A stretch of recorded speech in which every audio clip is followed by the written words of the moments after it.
Tragedi sepak bola di Stadion Kanjuruhan Malang menjadi insiden terburuk pada dunia sepak bola kita di Indonesia. Pemenahan diklaim terus dilakukan penyelenggara maupun asosiasi sepak bola, namun ternyata belum mampu memberikan rasa aman bagi penonton serta pendukung tim sepak bola.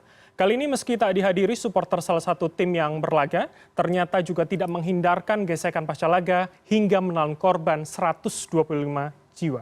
Dan masih optimiskah kita pada pembenahan sistem dunia olahraga kita? Kita akan membahasnya lebih dalam dengan perspektif editorial. Kali ini bersama kami Wakil Pemimpin Redaksi CNN Indonesia, Revolusi Riza. Selamat malam, Mas Revo, apa kabar? Selamat malam, Bram. Baik, dan yang kedua bergabung bersama kami adalah Wakil Pemimpin Redaksi dari Detik.com, Mas Elvan Dhani Sutrisno. Mas Elvan, selamat malam, apa kabar? Selamat malam, Bram. Baik, saya akan ke Mas Elvan terlebih dahulu. Mas Elvan, tadi di pembuka saya sudah mengatakan bahwa ini rasanya kita kecolongan begitu ya, ketika salah satu supporter sudah tidak boleh hadir, namun kemudian tragedi gesekan berulang dengan korban yang cukup besar. Bagaimana kemudian kita sebagai media melihat ini, Mas Elvan? Oke, Bram, saya kira duka untuk Indonesia, duka untuk dunia ya, duka untuk tragedi sepak bola di Kanjuruhan, di Malang, Jawa Timur ini. Jadi ini adalah suatu peristiwa kemanusiaan sangat seharusnya tidak terjadi. Di mana kita setelah baru selesai corona, orang-orang lagi pengen menikmati berkumpul lagi, menikmati kemegahan pesta olahraga kita lagi, Liga Indonesia yang betul-betul menarik minat supporter dari banyak pihak. Ternyata kemudian terjadi tragedi seperti itu. Saya kira tidak ada kata lain, Bram, selain ini harus diinvestigasi secara tuntas dan terbuka. Seperti yang Presiden sampaikan dalam pidatonya, saya kira Kapolri juga sudah menyambut. Jadi harus betul-betul dilakukan investigasi secara tuntas dan terbuka. Jadi semuanya harus dibikin terbuka. Karena harus ada yang bertanggung jawab atas tragedi ini. Ya, apalagi kalau kita ikutin kronologinya ya, kita ikuti seperti apa. Banyak sekali kritik dari dunia internasional maupun dari sepak bola kita sendiri tentang penanganan terjadi kericuannya ya kan. Kita mulai dari ketika polisi misalnya menyampaikan bahwa sudah mencium, sudah tahu akan kemungkinan adanya sesuatu yang di luar perkiraan, kemudian sudah mengirimkan surat untuk meminta agar pertandingan ini diajukan begitu jamnya. Tapi ternyata kemudian panitia itu menolak, dijalankan seperti jadwal semula. Ini kemudian meskipun polisi menyampaikan begitu, tapi banyak juga yang bertanya, apakah polisi tidak bisa bukan hanya sekedar menyurati tapi juga meminta secara resmi bahwa harus merekomendasikan secara khusus. Dan kalau memang ditolak oleh penyelenggara, apakah tidak ada jalan lain? Karena ini demi keselamatan yang lebih besar.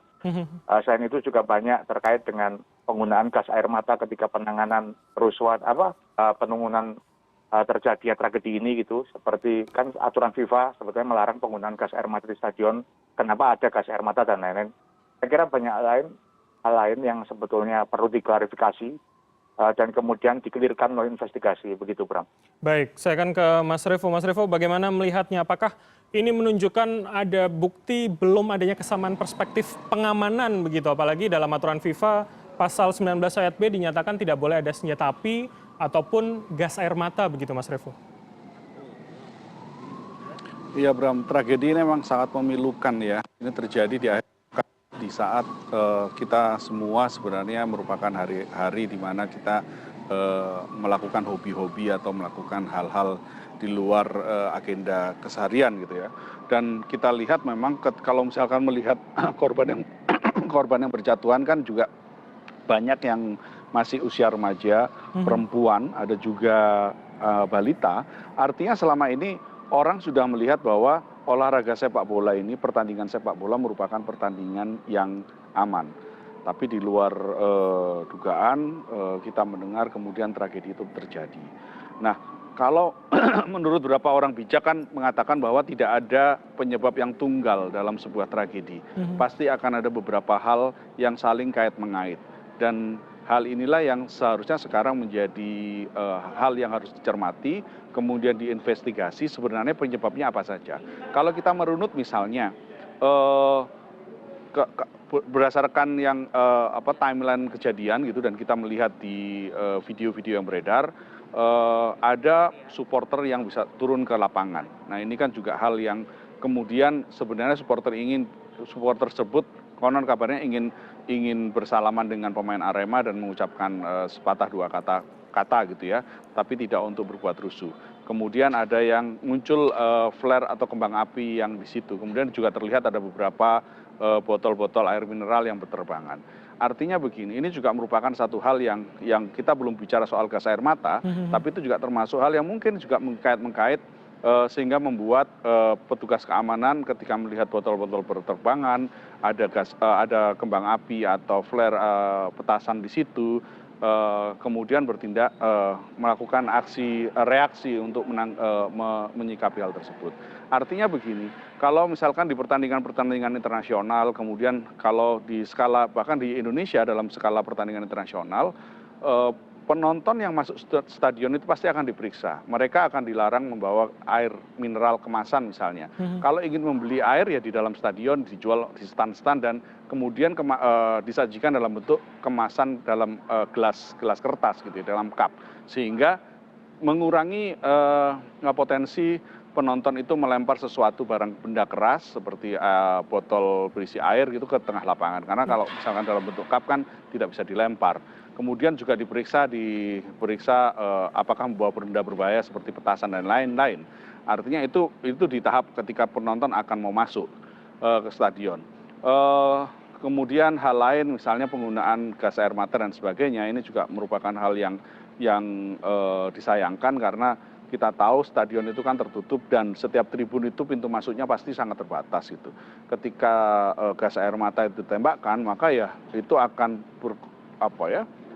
gasnya akan berkumpul di situ aja gitu sehingga membuat orang pasti akan kondisi panik dan potensi desak-desakan itu akan terjadi.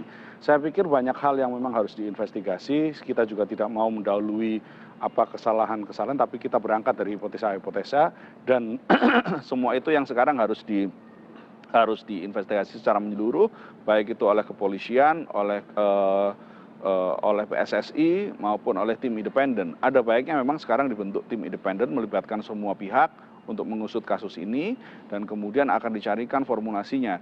Karena kita tahu bahwa semua orang sekarang juga mengatakan bahwa tidak ada pertandingan atau tidak ada sepak bola seharga dengan nyawa gitu ya, nyawa manusia. Dan kita tahu bahwa sepak bola ini adalah olahraga favorit, olahraga yang dicintai banyak masyarakat Indonesia, populer. Dan kita tentu berharap kita semua bisa nonton dengan riang gembira ke stadion itu. Berangkat dengan riang gembira, mendukung tim kesayangannya, menang kalah itu adalah hal yang biasa. Baik, kalau kemudian saya sepakat bahwa sepak bola menjadi salah satu olahraga yang favorit dan dicintai rakyat, apalagi dengan adanya penonton wanita, anak-anak dan keluarga ini artinya ada rasa aman dan nyaman sebetulnya dari supporter dan juga penonton. Apakah menurut Anda, Mas Revo, kita perlu merubah perspektif pengamanan ketika terjadi sebuah gejolak? Mengingat kemudian kalau kita artikan berarti artinya sepak bola ini menjadi sebuah hiburan rakyat begitu. Iya, seharusnya memang seperti itu ya, Bram. Protap penanganan ini yang harus diubah gitu dan diperbaiki ke depan gitu. Di beberapa pertandingan olahraga di negara maju, bahkan di pertandingan yang seperti ya misalkan kita menonton pertandingan football di Australia, rugby, yang notabene itu adalah pertandingan sangat keras gitu ya. Pertandingan keras yang orang saling bertabrakan, bertubrukan untuk memperebutkan bola, kemudian saling piting-pitingan gitu ya, saling membanting. Tapi semua berlangsung dengan tertib, penontonnya juga tertib gitu. Yang datang ke dalam stadion semuanya dengan kondisi riang gembira, tertib, pengamanannya pun tidak berlebihan. Dan ketika terjadi kerusuhan, misalnya ada protap-protap yang memungkinkan pendekatan secara persuasif. Nah ini yang seharusnya memang dikedepankan dalam setiap event olahraga. Apakah ketika menangani supporter itu harus ketika ada potensi ricuh, kita belum menginjak ke kerusuhan, ada kericuhan, ketika supporter bertindak di luar batas, apakah harus dikejar dan dipukuli dengan tongkat panjang dan tameng misalnya? Apakah cukup dengan melakukan pendekatan persuasif oleh korlap supporter misalnya?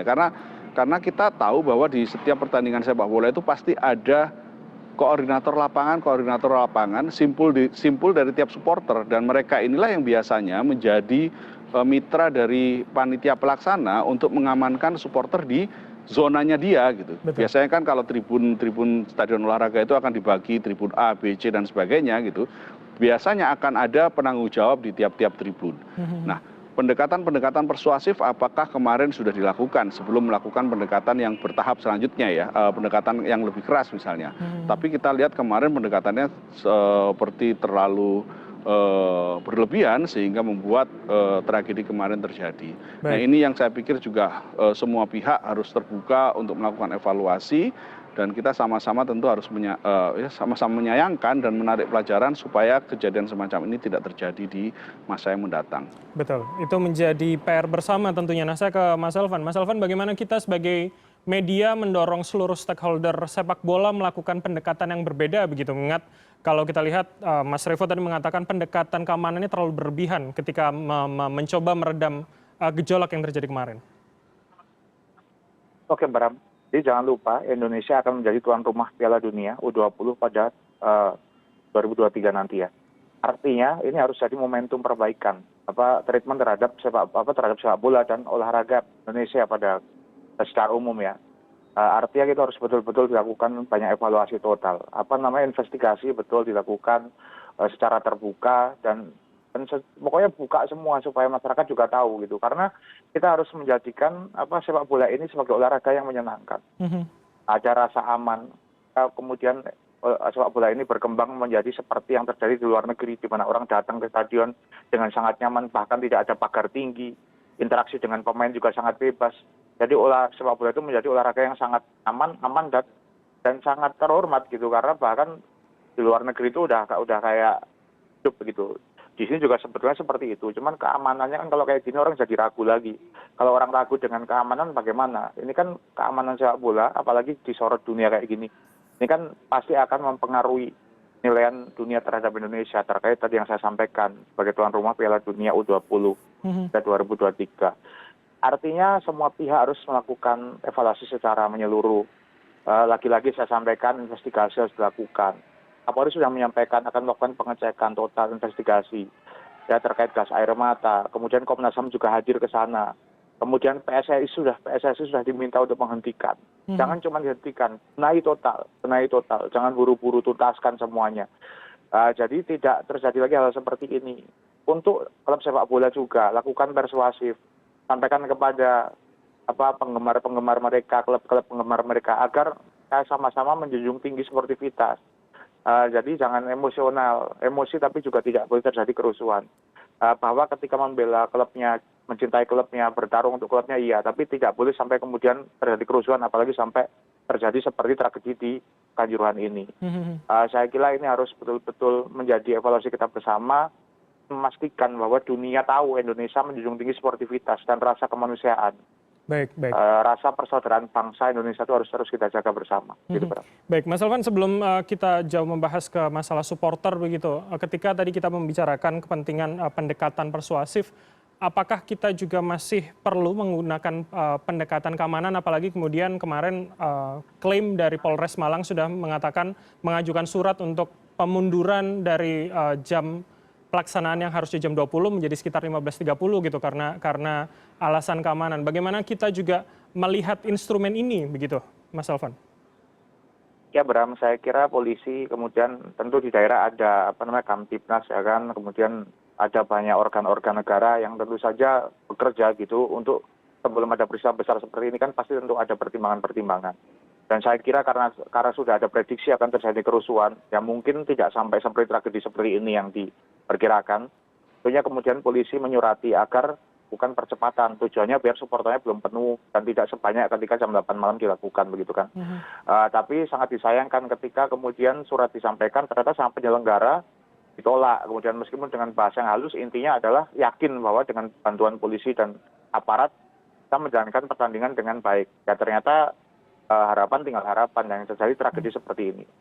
Untuk sebuah event sepak bola yang tentu antara Arema dengan Persebaya yang sudah diprediksi sama polisi dan orang sudah tahu lah ya kalau supporter ini kan sama-sama diehard, sama-sama penggemar berat kan.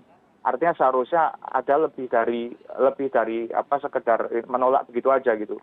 Maksudnya polisi misalnya melihat ini potensi seperti itu, ada jalan lain nggak? Nah ini yang kita perlu tahu nih. Apakah polisi sebetulnya bisa istilahnya bisa hanya memohon, tapi juga bisa merekomendasikan dan bahkan menutup stadion misalnya dengan pertimbangan tertentu, misalnya dengan persetujuan DPRD misalnya atau dengan seperti apa kita perlu tahu nih. Nah ini ke depan yang kita pengen tahu. Jadi supaya soal keamanan itu kan polisi tentu sudah mengukur kan. Demonstrasi kecil pun polisi sudah tahu kok kira-kira berapa orang yang akan datang. Apalagi stadion yang datang 40.000 lebih gitu kan. Artinya seharusnya ada tindakan-tindakan. Jadi koordinasi harus diperbaiki. Ya kalau mungkin polisi nggak bisa juga tiba-tiba membatalkan. Mungkin polisi juga menghitung juga nanti bagaimana mengecewakan supporter atau ada pertimbangan lain. Tapi kalau koordinasi lebih baik, polisi menyampaikan dengan resiko-resiko yang mungkin terjadi. Tentunya seharusnya penyelenggara juga realistis. Ada yang lebih penting dari sekedar kalau kita meminjam pernyataan dari Ridwan Kamil ya. Hari ini Ridwan Kamil Gubernur Jabar ngomong berkali-kali tentang rating. Ya kita tentu tidak tahu apakah memang ditayangkan malam supaya ramai. Tentu tidak tahu. Kalau meminjam pernyataan Ridwan Kamil kan seperti itu. Rating bukan hanya tentu saja penonton aja. Mungkin bisa jadi karena animo pengunjung. Kemudian pride lah ya. Pride acara itu. Kemudian supaya banyak yang nonton dan lain-lain. Baik. Tapi saya kira ada yang lebih penting dari itu, di euforia itu. Tapi keselamatan. Karena sekali lagi, sepak bola Indonesia itu harus dibenahi. Harus menjadi olahraga yang bukan hanya enak ditonton, tapi juga aman dan nyaman untuk ditonton secara live. Sehingga olahraga ini naik kelas, sepak bola ini naik kelas. Tidak ada resiko ya. Kalau tragedi seperti itu tentu perlu waktu. Baik. Nah karena itu saya sampaikan lagi bahwa ini harus betul-betul dievaluasi semuanya, Bram. Tidak boleh ada yang tutup-tutupi. Ya bukan waktunya cari kambing hitam.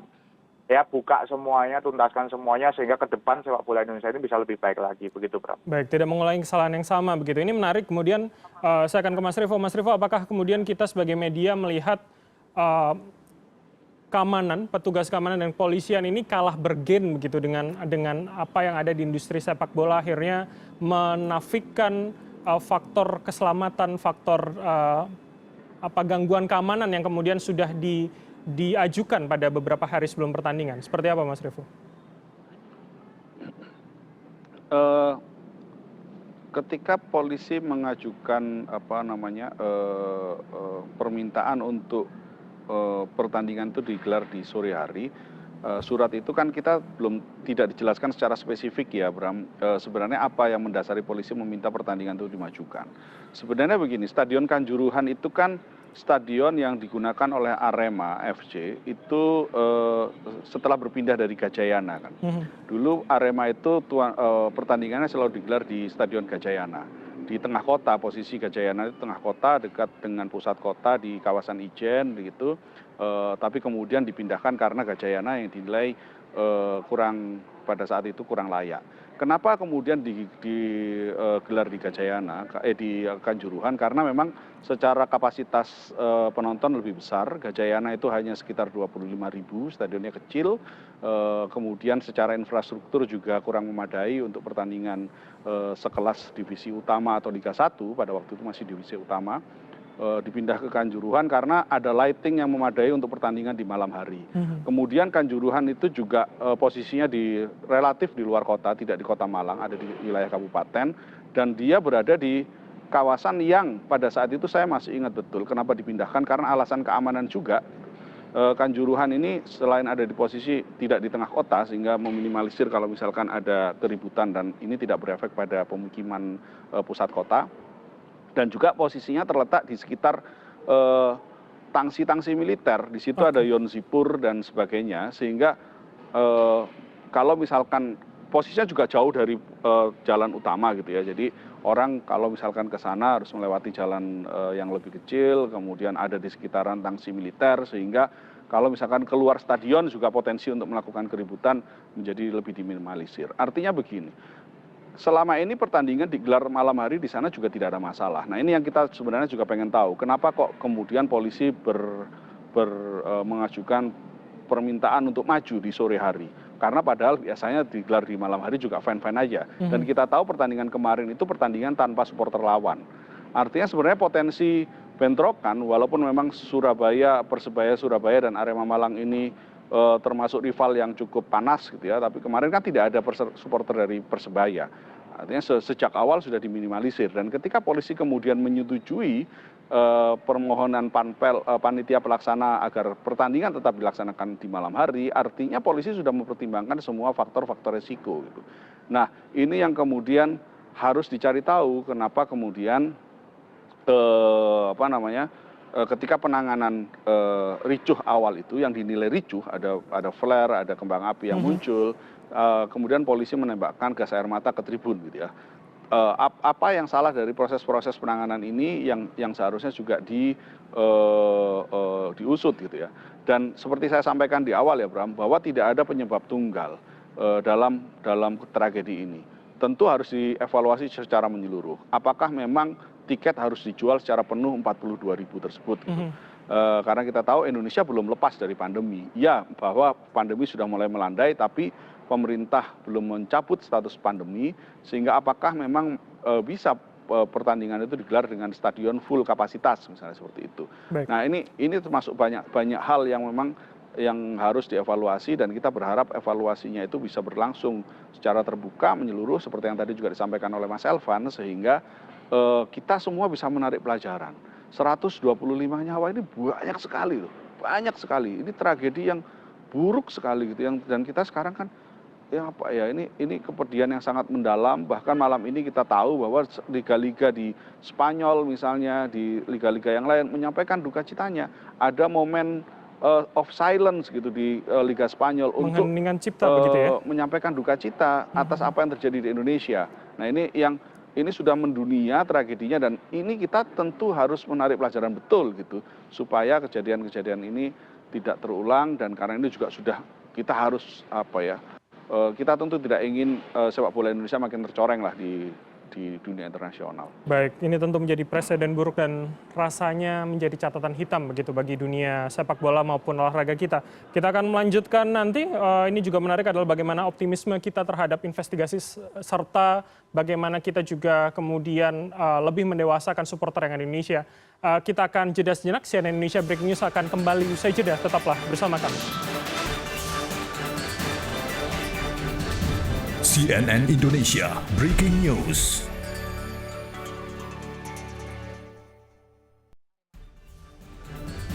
CNN Indonesia Breaking News. Anda masih bersama kami di CNN Indonesia Breaking News, dan kita masih akan melanjutkan diskusi dengan editorial view dengan tema tragedi terburuk sepak bola Indonesia. Masih bersama dengan Mas Revo dan juga Mas Elvan melalui sambungan Zoom. Saya kali ini ke Mas Revo terlebih dahulu. Ketika tadi Anda dari awal sudah menjelaskan ini kemudian bukan sebab tunggal, kita kan juga melihat dari perspektif supporter begitu menjadi salah satu instrumennya. Bagaimana kemudian hari ini kita optimis dengan investigasi yang sedang berjalan, namun juga dengan kondisi tidak semua supporter itu bisa kondusif saat jagoannya bertanding begitu, Mas Revo? Iya, sebenarnya kalau bicara soal optimisme, kita harus optimis. Tentu saja kita harus optimis gitu ya. Liga Inggris yang terkenal dengan hooligannya saja, ketika dulu di tahun 80-an itu juga sering terjadi kerusuhan. Kalau kita lihat sekarang misalnya, kalau malam ini kita lihat misalnya Liga Inggris, pertandingan mereka itu digelar jarak antara penonton dengan antara supporter dengan lapangan itu dekat sekali loh. Tidak ada pagar pembatas. Orang itu bisa loncat bahkan. Dan itu pengamanannya pun sangat biasa sekali gitu. Kita lihat juga kalau misalkan kita melihat pertandingan ya di layar kaca gitu, kalau misalkan lihat Liga Inggris, anak-anak kecil itu juga datang, perempuan juga banyak yang hadir, orang-orang tua, kakek-kakek, nenek juga banyak yang datang gitu. Artinya sepak bola Inggris yang sempat terkenal dengan hooliganismenya, dengan kerusuhan-kerusuhannya, tragedi-tragedi yang juga cukup menyedihkan di Inggris, itu bisa diubah menjadi sebuah pertandingan yang sangat menyenangkan. Kalau Inggris bisa, sementara peradaban kita ini kan juga tidak kalah lah dengan Inggris gitu ya. Kita punya sejarah yang juga panjang dalam hal peradaban dan juga kebudayaan gitu. Artinya kalau Inggris bisa, kenapa kita tidak gitu. Inggris saja bisa mengubah citra sepak bolanya gitu ya. Malam ini juga kita ngelihat ada pertandingan derby, hasilnya juga cukup mungkin bagi penonton pendukung salah satu klub gitu yang kalah cukup telak itu juga tidak terjadi kerusuhan, kita lihat sekarang gitu. Artinya gini, mereka berhasil Premier League itu bisa berhasil mengubah penontonnya yang sangat brutal dengan hooligannya yang sedemikian rupa, itu bisa berubah menjadi sangat-sangat tertib dan berbudaya, sangat-sangat beradab. Nah, kita juga harus yakin bahwa Indonesia ini juga punya sejarah panjang dalam kebudayaan. Kebudayaan kita tidak kalah dengan kebudayaan Inggris. Jadi kalau misalkan kita yakin bahwa kita ini adalah bangsa yang berbudaya, bangsa yang beradab, tentu harus bisa, tentu supporter kita juga pasti bisa lah seperti itu. Tinggal sekarang pendekatannya seperti apa, bagaimana kemudian penanganannya, bagaimana kemudian misalnya PSSI itu bisa menunjukkan bahwa pertandingan-pertandingan itu fair play, tidak ada mafia sepak bola, tidak ada pengaturan skor dan sebagainya. Sehingga kita jangan berharap cuma pada supporter untuk berbudaya, tapi semuanya itu juga berbudaya. Kemudian bagaimana aparat keamanan itu juga beradab dalam melakukan penertiban-penertiban. Ini tidak hanya menjadi satu hal yang harus diselesaikan penyelesaiannya, tapi semuanya menyeluruh gitu. Baik itu dari PSSI selaku penyelenggara, selaku induk organisasi, kemudian badan liga dan yang menaungi kompetisi, kemudian bagaimana aparat keamanan, termasuk juga supporter-supporternya. Kita tahu bahwa ada banyak juga kok supporter yang selama ini bisa berubah dari yang sangat-sangat brutal, kemudian perlahan-lahan menjadi lebih tertib dan lebih berbudaya. Kita yakin sepak bola ini sebagai sebuah olahraga diciptakan sebagai satu bagian dari kebudayaan gitu. Maka yang nonton juga harus berbudaya dan beradab gitu. Nah, ini kita sama-sama harus saling meyakini lah, dan perubahan itu tentunya nggak hanya satu sektor, tapi semuanya juga harus diubah. Dan saya pikir kita semua tentu sepakat bahwa kejadian yang terjadi di Kanjuruhan ini merupakan momentum yang paling pas untuk memperbaiki sepak bola Indonesia secara menyeluruh. Baik, saya setuju ini kemudian mengutip Mas Revo mengatakan hasil dari kebudayaan sehingga penonton juga harus berbudaya. Nah, bagaimana kemudian kita sebagai media juga mendesak agar seluruh instrumen yang Mas sebutkan tadi ini juga bisa terus membenahi sehingga suatu hari kita mungkin mempunyai dunia olahraga sepak bola yang ramah untuk keluarga, ramah untuk perempuan dan juga anak-anak. Seperti apa Mas Revo? Iya, itu tadi kalau misalkan semuanya sudah sepakat untuk melakukan perubahan, ini menjadi momentum. Harganya mahal ya tentu saja kalau misalkan ini menjadikan sebuah momentum. Kita kehilangan 125 nyawa. Dan apakah kita kemudian akan menyia-nyiakan nyawa tersebut? Dan saya pikir ini juga yang seharusnya sekarang kita jadikan pijakan juga bahwa ini adalah momentum untuk ke depan. Kalau kita semua saling menghormati apa yang terjadi untuk keluarga korban, untuk mereka yang hari ini berpulang, yang kemarin berpulang, maka mari kita sama-sama menjadikan sepak bola ini menjadi salah satu bagian berkebudayaan kita. Gitu.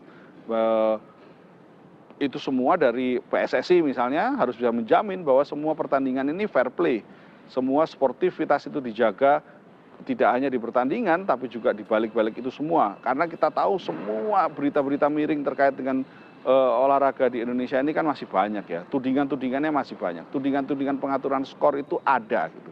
Kita tidak bisa meminggirkan itu bahwa ada tudingan-tudingan itu, dan PSSI harus menjawab tudingan itu gitu, bahwa memang tidak ada pengaturan skor, tidak ada mafia di situ di sepak bola, dan kemudian di panitia pelaksana harus sama-sama membuat prosedur tetap yang benar dalam penanganan mulai dari supporter itu masuk ke stadion, bagaimana penempatannya, bagaimana pengamanannya, bekerjasama dengan pihak keamanan, bagaimana menangani ketika ada massa dalam status A, B, C gitu ya, dalam status misalnya kericuan ringan, sedang, sampai berat itu seperti apa, itu harus ada protap-protap yang jelas.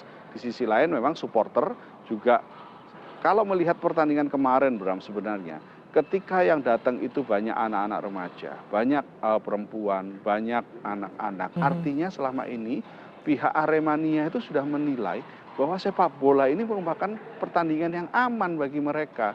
Karena itulah mereka yakin datang gitu. Nah, tapi kan kita semua tentu ya harus menjadikan ini sebagai sebuah evaluasi ya lagi-lagi ya Bram, sehingga ke depan semua akan nyaman dan menjadikan memang sepak bola ini adalah sebuah proses berkebudayaan kita semua gitu. Baik. Saya akan ke Mas Elvan. Mas Elvan, terakhir bagaimana kita sebagai media mendesak agar ini menjadi momentum perbaikan dari seluruh instrumen, dari seluruh lini agar dunia sepak bola olahraga kita menyenangkan dan ramah untuk semua pihak ke depannya, Mas Elvan? Oke, Bram. Saya kira investigasi terhadap tragedi Kanjuruhan ini harus dilakukan secara clear. Ya, pembenahan sepak bola Indonesia juga harus dilakukan tuntas. Jadi bukan hanya diberhentikan, kemudian cuma cari momentum, nanti jangan. Secara tuntas. Kemudian kenapa gitu harus clear? Karena pertama keluarga korban meninggal. Sampai sekarang tuh nggak ada yang menyadari, yang bahkan mungkin sampai sekarang belum bisa pikir gitu. Keluarganya itu datang untuk nonton klub kesayangannya dan pulang sudah tidak bernyawa gitu. Seluruh rakyat Indonesia, bangsa besar juga berduka, warga dunia juga berduka. Jadi nggak ada jalan lain selain dilakukan investigasi secara tuntas. Ini juga kritik untuk pemerintah ya, terkait dengan data korban meninggal. Hari ini ada beberapa kali data diumumkan oleh Prof Jawa Timur, Wagub, dan itu berbeda-beda. Sampai kemudian ternyata tadi Kapolri mengumumkan setelah ternyata ada jumlah yang disesuaikan karena ada data ganda segala macam, kemudian turun menjadi 125 orang sampai tadi saya cek terakhir di Kapolri ya. Betul. Saya kira jangan data harus valid lah, apalagi ini menyangkut dengan korban kerusuhan tragedi yang sudah mendunia. Kemudian selain itu Indonesia juga harus menunjukkan bahwa Indonesia mampu membangun sepak bola berkelas dunia, aman dan ramah untuk semua kalangan. Jangan lupa FIFA pernah menjatuhkan sanksi hukuman berat terhadap klub Inggris terkait tragedi Heysel ya. Jadi kalau kita tidak melakukan investigasi secara tuntas, bisa jadi PSSI juga kena. Tentu kita berharap PSSI nggak kena sanksi, sehingga sepak bola kita masih terus berkembang. Tragedi ini bisa menjadi patokan, bisa menjadi trigger untuk evaluasi kita ke depannya. Dan ini perlu jadi perhatian yang signifikan, karena Indonesia sekali lagi saya sampaikan akan jadi tuan rumah Piala Dunia di 2023, setahun lagi. Jadi artinya Indonesia harus betul-betul bisa membuktikan bahwa kita punya sepak bola yang berkelas, yang memberikan kenyamanan, tontonan yang berkelas dan nyaman dan aman untuk semua kalangan. Baik. Jadi usut sampai tuntas, jangan sampai korban yang sudah meninggal itu meninggal begitu saja. Mereka harus apa yang terjadi hari ini harus menjadi trigger evaluasi dan tidak boleh terjadi lagi ke depannya. Begitu, Bram. Baik, harapannya bukan menjadi korban yang sia-sia, tapi kemudian menjadi trigger untuk perbaikan dimulai dengan investigasi yang tuntas dan bersih seperti yang kemudian Anda katakan. Terima kasih Mas Elvan, Wakil Pemimpin Redaksi dari Detik.com, dan juga Mas Revo, Wakil Pemimpin Redaksi CNN Indonesia, telah bergabung bersama kami melalui sambungan Zoom. Selamat malam, salam sehat selalu Mas-mas.